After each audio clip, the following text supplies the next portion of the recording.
Okay, we have a reoccurring bout with acute laminitis here.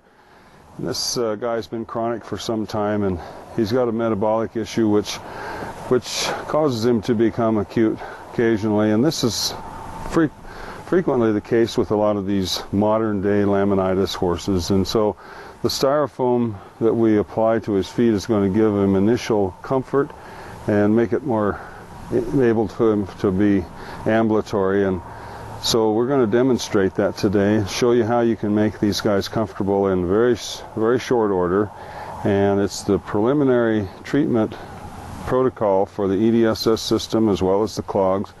And so for the moment, the horse owners themselves can actually apply this material even before the vet looks at them, when they look as though they've had a bout like this. So we're going to show you how to do it step by step, and a very inexpensive approach to giving them the optimal comfort that they deserve. And while they regulate their feed, you got a couple of weeks here to set up the latest shoeing protocol from this point on. So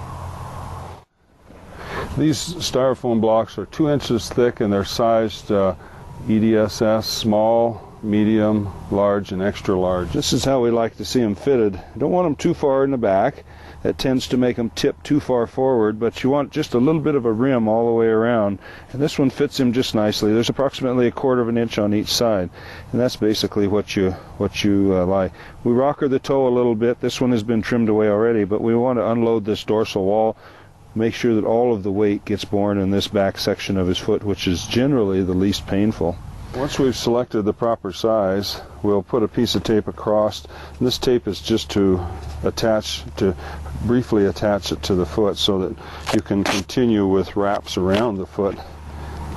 And we'll put 2 on each side, go over the front here with a little piece. That one looks a little bit short. I'm just going to extend it a little bit just so that it'll come clear up on the front of his foot. So that's basically how you set this up.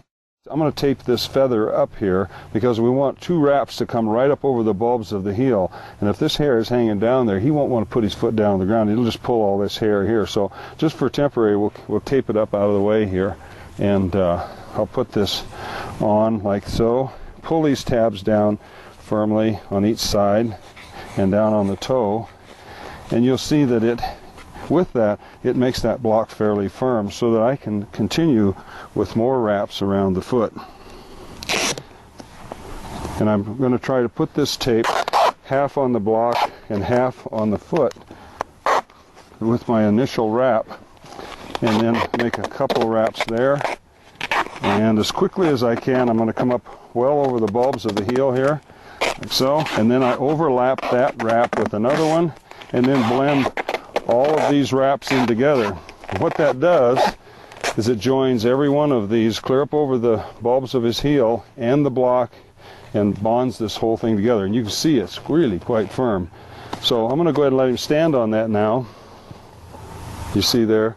Notice how uncomfortable he was before. Now this is his preference foot. So you always want to put this on the most painful foot first. That gives you a better opportunity to do the other one. You'll figure that out in a hurry. If you can't pull that foot up off the ground, best go to the other foot, because that's the one that he's sorest on. And if you can give him a bit of comfort off of that, that'll give you a better chance to work on the other foot. So this is the approach that we use. Okay, the next step in this is to make a pad approximately 6 inches long, well, about 6 to 8 inches long, and you overlap these pieces together here. And you make this up ahead of time. And what this does is it preserves the ground surface of that block to keep it from wearing out. You put a couple of layers on here, you overlap them like that, make a pad. It's a lot easier to do it on your leg or on a piece of wood or something before you well, he wants to keep that on the ground because it feels so good.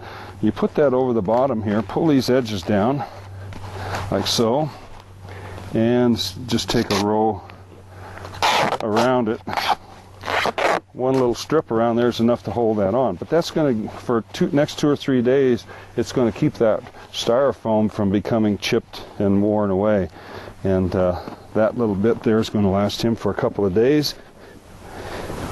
and he should be real comfortable. That's what we like to see. We want that other foot to come off the ground saying, yes, this is what I think is really helpful. And if you can do that for a horse that's that sore, it shows that you're able to do something. And the owners of the horses can do this. That's the thing that's nice about it. It's not magic. It's just common sense treatment.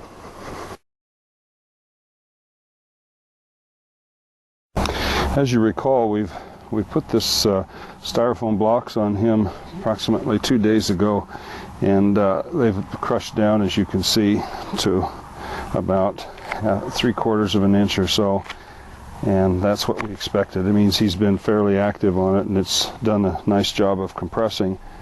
And so we're going to pull this off, trim it away from the most painful part of his foot, and then add another block to it once we've replaced this and put it back in his foot. Peel this off the back part here. We try to keep it intact if we can. Okay, you can see that it's molded itself quite nicely to the bottom of his foot. There's the frog, there's the commissures right there. So we'll go ahead and hoof test him now, find out where the most painful part of his foot is. Okay, we're getting a more painful response right there. So I'm going to cut this just behind the apex of that frog. You can see here where the frog is really stretched out. It almost goes clear to the end of his toe. Now this foot has been trimmed, and most of this distortion has been removed off the front. So that's the reason why there's not much foot out in front of it. So this horse has become acutely foundered again, so we're going to just trim it back to this part of his foot, which is exemplified right there.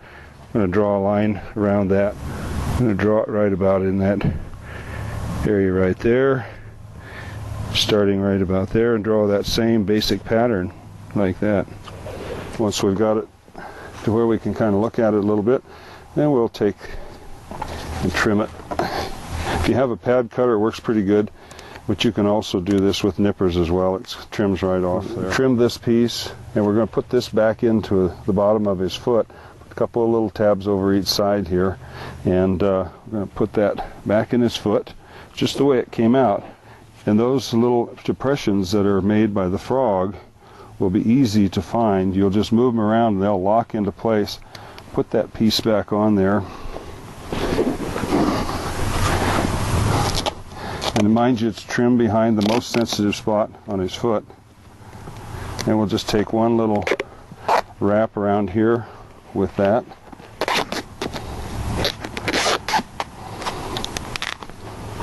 Like so. And then we'll let him stand on that again. We've done that with the other side already. So we've got our other piece here ready to go back on, and we've put the cross on the top of it. Now this is the second block. The first block is there, it's been compressed, and we've trimmed it away from the most sensitive part of the foot, and now we're ready to put this second block on top of that to make a second compression. So place the block on his foot, pull the tabs down,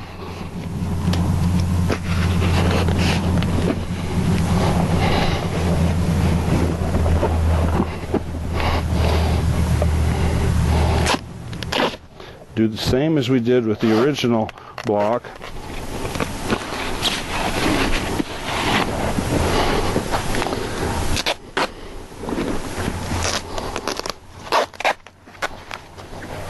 Okay.